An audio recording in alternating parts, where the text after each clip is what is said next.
Welcome to the History of European Theatre podcast, and thanks for joining me on this journey through millennia of theatrical history. I often find that when I think I've finished with a podcast season, that there are stories that I've come across too late or didn't quite fit in with the narrative I was crafting, or were just a bit too odd or out there to be part of the main season. Some of those items have turned up as members episodes on Patreon, which you can sign up for at a very reasonable monthly fee, which goes towards the costs of producing the podcast. But this one I thought I would put out for you all to hear as a bonus episode, to pass the time between seasons. The complete storyline strayed well outside the Renaissance period, and this is really just one coda of many to the story of the European Renaissance theatre. But it tells us a lot about Spanish culture and something of that country's more recent turbulent history. Here is the story of the afterlife of the great playwright Pedro Calderon de la Bacca. Not too many of us get an afterlife, at least not one that involves a reappearance in this world. You pretty much have to be a saint or a king, a president or a national hero of some kind to get that dubious honour. As one of the greatest Spanish playwrights, Calderon de la Bacca fulfills at least some of those criteria, well, just about anyway. The strange thing is that a post-mortem journey for the well-regarded, the celebrities of their age, seems almost common in Spain, and yet the Spanish don't seem to be very good at keeping track of their deceased favoured children. One might even say they appear careless in that regard. Let me explain. Many Spaniards would agree that Calderon has national status, but I would guess that many of their fellow countrymen are in fact not much aware of his work, if at all, or knowledgeable about the details of his life. His star has faded. Like many Renaissance writers and composers, their work just not quite touching the modern audience enough for them to remain large in the popular imagination. And of course, Lope de Vega and Miguel de Cervantes take the majority of the spotlight from that period, and others fade in their shadows. But I would like to think that, having made it through the episodes on the Renaissance European theatre, you know that he is worthy of an exalted position along with those other writers and artists. And this is not just a Spanish fame. Samuel Pepys, the great English diarist and naval administrator, recorded seeing some of his plays in 1667 in very free English translations. And more than a century later, Romantic poet Percy Bysshe Shelley translated large sections of the prose drama The Wonder-Working Magician. Calderon de la Bacca, who you will remember from episode 77, was a soldier and a priest and one of the greatest dramatists of the Spanish Golden Age. Many would argue that his work is second only to that of Lope de Vega. He had an exciting life, which I can remind you of briefly here. Born in 1600, that life spanned all but 20 years of that century. He was the son of a well-to-do family with connections to the royal household, but the loss of his mother at a young age and his father soon after left him in the care of a difficult stepmother, and more or less impoverished. However, he prospered at school, and through grants, scholarships and the support of relatives, he got to university. There he studied and wrote poetry and was recognised as a rising talent. But he also got into trouble, being fined for a murder committed with his brothers. Just a small indication of how violent and troubled life could be for young men in Madrid at the time. An early play was followed by military service in Italy, Flanders, Catalonia and the Spanish Netherlands. Aged 25, he was back in Madrid and in trouble again, through trying to help his brother in a fight with an actor, which resulted in a hasty flight to sanctuary followed by accusations of improper behaviour with the nuns there. They literally threw him out, but once again he got away with just an official rebuke. He wrote a play parodying the legal system, of which he had no good opinion, a piece that played a big part in the tightening of censorship laws at the time. He continued to write poetry and plays, and in his lifetime produced over 300 plays, which ranged through all the forms: comedias, auto sacramental, zaruzelas, and cloak and sword plays. Soon he was moving well in literary and then courtly circles. In 1632 he produced his best play, and the only one that has lasted through the subsequent centuries, Life is a Dream, a philosophical piece that asks questions about how a leader should rule justly, how much free will the common man should and do have, and even about the nature of reality itself. Following the death of Lope de Vega, Calderon was appointed to the vacant position of Director of Court Entertainments at a relatively young age. Despite the attempts of the king to stop him, he rejoined the army to put down rebellion in Catalonia, where he was probably injured or maybe suffered a serious illness. His health was never quite the same again. On his return to Madrid, his work took on a religious mode, in keeping with the times and perhaps his frame of mind, and he worked for the theatres and the court consistently. But his midlife was marred with family misfortunes, a failed love affair, and financial problems. In 1650, he was ordained as a priest. He was working on Auto Sacramental for the Corpus Christi celebrations when he died in 1681 at the age of 81. At the time of his death, he was a member of a religious brotherhood, the Congregation of St. Peter the Apostle. He was buried by his fellow brothers with full ceremony in a church in the centre of Madrid, but he was not allowed to rest there for long. Over the years, his remains, which were housed in an ornate casket, were moved on at least 5 occasions. In 1902, a final move was agreed as the Brotherhood reclaimed their most famous member and brought him to one of their own churches. In a large and orchestrated public event, the casket was taken through Madrid in great procession to the Church of Our Lady of Sorrows. In a horse-drawn carriage, Calderon's remains were processed through the streets, and at one point the procession passed the Teatro Español. This neoclassical building was relatively new at the time, having been completed in 1895, but it sat, and still sits, on the former site of the Corral del Príncipe, home of many original productions of Calderon's work. Actors from the Theatre Español showered the procession with flower petals. In the culmination of the memorial and a religious service, his bones were placed on a marble urn in a plinth in the church. And for a while Calderon was allowed to rest there. But in 1936, the church was targeted during riots in the city after General Franco launched the coup d'état that would lead to the Spanish Civil War and some of the most brutal times that country has ever experienced. This particular episode was the beginning of violent acts by supporters of the leftist movement that continued throughout the Civil War. It became known as the Red Terror, and had a particular anti-clerical focus.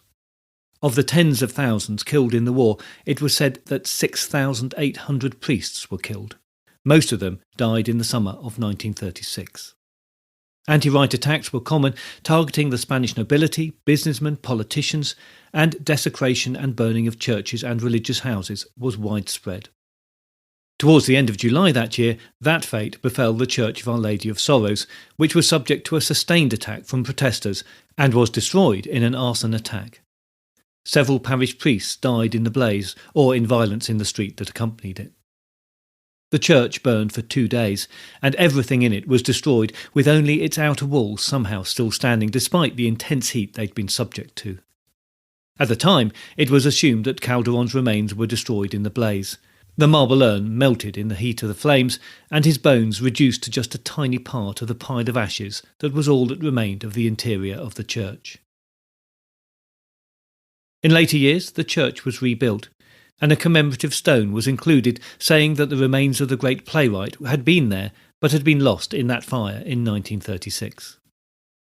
But now some doubt has been cast on exactly what did happen to the bones of Calderon de la Bacca. Pablo Sanchez Garrido from Madrid's San Pablo University was intrigued by the story and not entirely convinced by the accepted version, so he decided to dig deeper. He spoke to the congregation of St. Peter the Apostle and learnt of a book written in the 1960s by a senior chaplain of the order that cast some doubt on the official version of events around the fire, that supposedly destroyed the church and Calderon's remains. In the book it's reported that, on his deathbed, a priest of the order said, "Don't worry, Calderon's remains are not lost."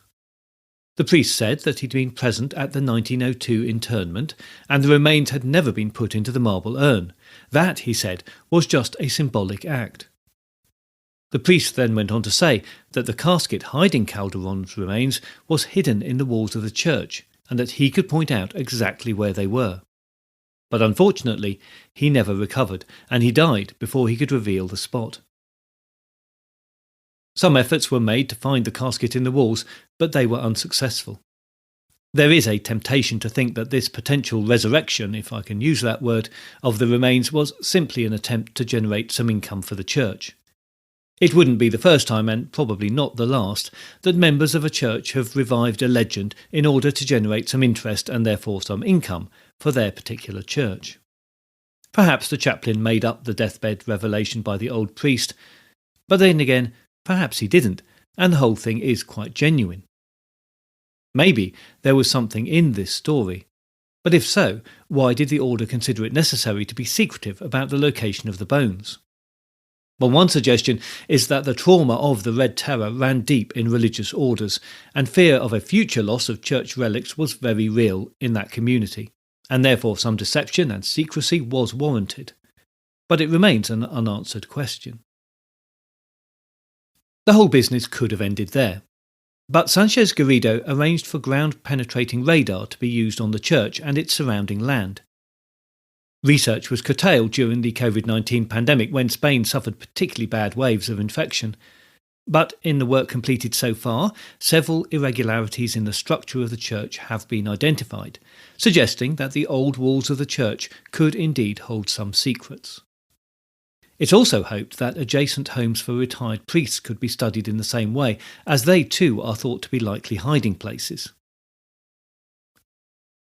Our main aim is to find the remains, says Sanchez Garrido, but it is possible that they were burned or destroyed by the mob. Either way, it will be useful to rule out the church as a possible site. Research received a boost when the Countess of Asalto showed the team a small wooden box that was in her family's possession.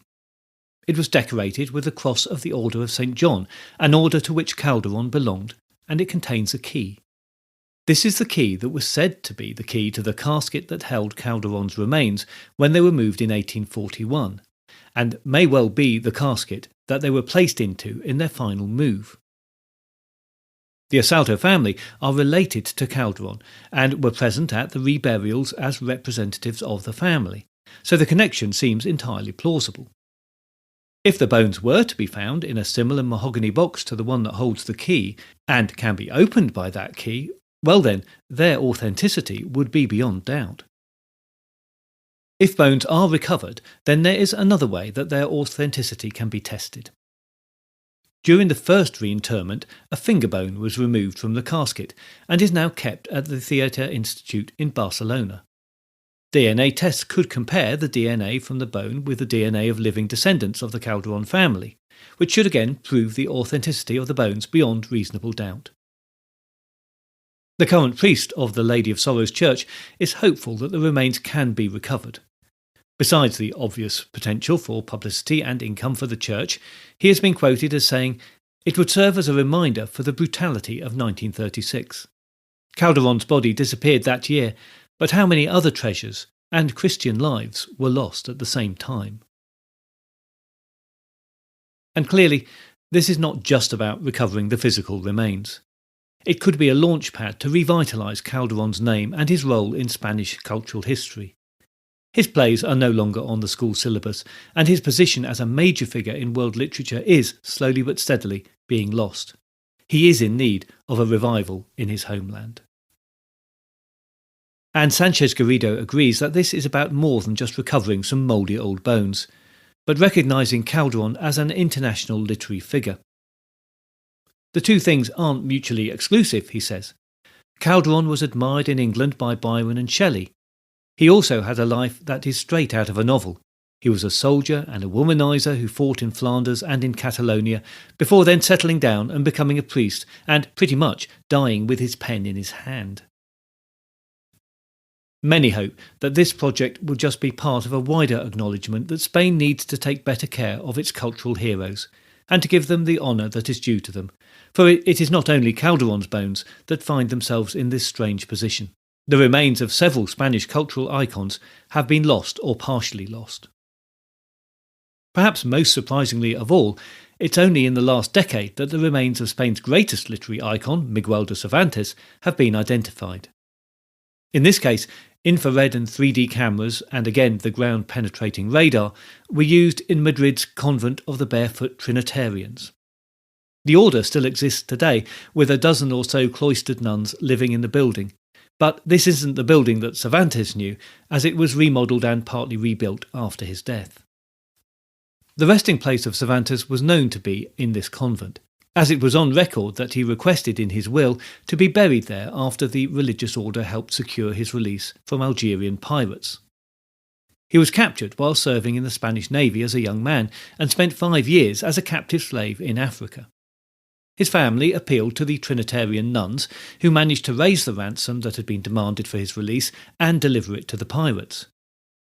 This all sounds quite extraordinary now, but in the late Middle Ages, ransoming had become a commonplace activity across Europe, and religious orders were often involved in the recovery of captured sons. On his return, Cervantes went to pray at the convent in thanks for his delivery. It was only a very long time after these events towards the end of his life that he wrote his most famous works. The history of European literature could have been very different if it hadn't been for these nuns. However, when the convent was rebuilt, the exact position of his body was lost. The recent search identified 33 alcoves where the bones could have been placed, and then part of a casket showing the author's initials was discovered in the crypt. It was believed that identification of the bones would be easy, because Cervantes had been shot in the chest while serving in the Navy and lost the use of his left hand when he was 24.